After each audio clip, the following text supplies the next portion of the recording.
Halo, selamat siang. Saya sekarang berada di stasiun kereta bandara dari Soekarno-Hatta menuju Jakarta dan Bekasi. Saya berada di waiting lounge-nya.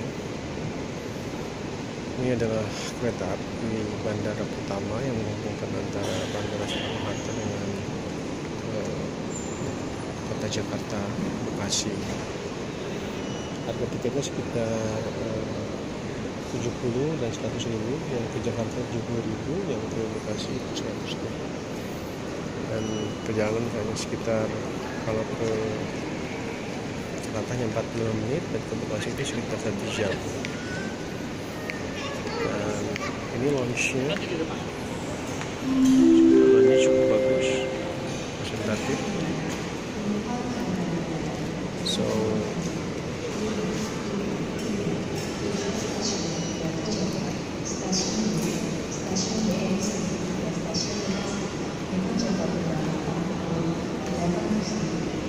saya tidak sedang waktunya masuk. Sedikit review tentang itu. Thank you. Bye bye.